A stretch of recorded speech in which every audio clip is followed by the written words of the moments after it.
Hi, welcome. Grandma Honey here, and I have another story for you. This one's called A Long Way From Home, and it's written by Elizabeth Bagley, and it's illustrated by Jane Chapman. All right, let's get started. At bedtime in the burrow, Noah was squished and squashed by sleepy rabbits. "Oh no," he said, "not again. Move over, Ella." Ella squeezed over, folding her arms around Noah like he was her teddy bear. "Too hot," muttered Noah. "Too many rabbits." So out into the night he went.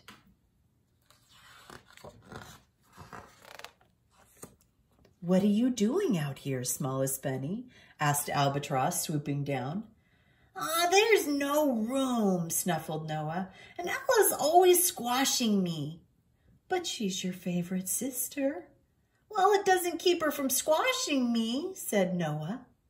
To cheer him up, Albatross told Noah about the land of the North Star, where sky and snow went on forever. "No rabbits there," said Noah, sighing. "I wish I could come with you to the frozen north." "Well, hop on then, smallest bunny," Albatross said. Noah squeaked as Albatross lifted into the air.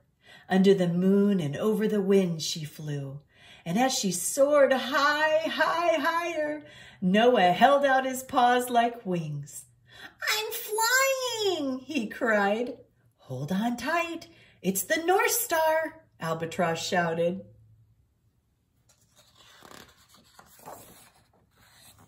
And from the North Star came a wild tornado of snow. And before Noah knew it, he had toppled into the storm. Swept up by the wind, he tumbled and rolled, down and down, to land, poof, in the snow.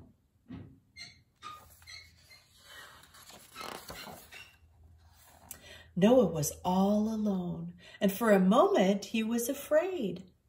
And then he looked around at the empty white space and he hopped with excitement. "Ha! No squish!" he cried. "Ha! No squash!"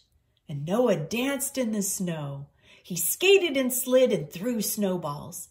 But then, whoosh! He slipped into a hole and down an ice slide, going faster and faster until Noah skidded into a stop. "Oh no! Rabbits everywhere!" As Noah opened his mouth to complain, the other rabbits did too. But the only sound was Noah's tiny squeak. "Mirror rabbits," he gasped at his reflections in the ice.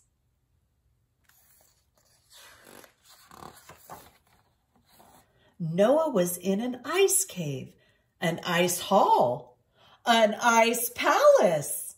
It was as big and as quiet. And there was no one there but him. And in the mirror walls, Noah saw himself as a king, his fluff grand with ice crystals.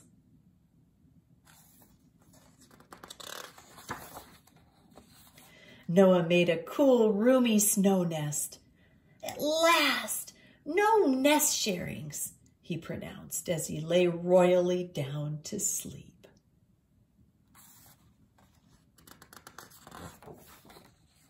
When Noah woke, his flesh was frozen and he was cold to the bone.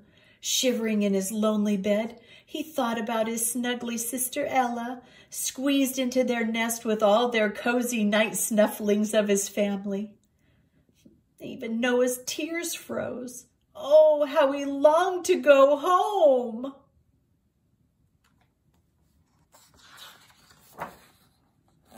So out of the palace he fled, slipping and scrambling up the ice slide until he came out under the open sky where the stony moon shone.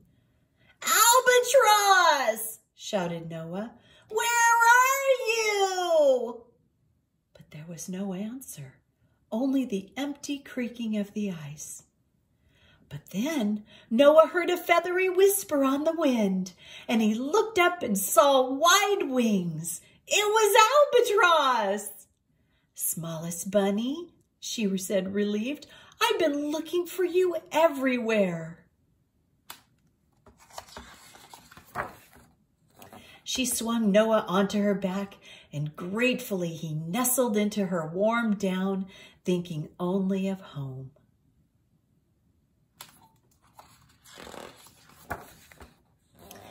Back in the nest, Ella rolled over, and Noah was wonderfully squished and squashed.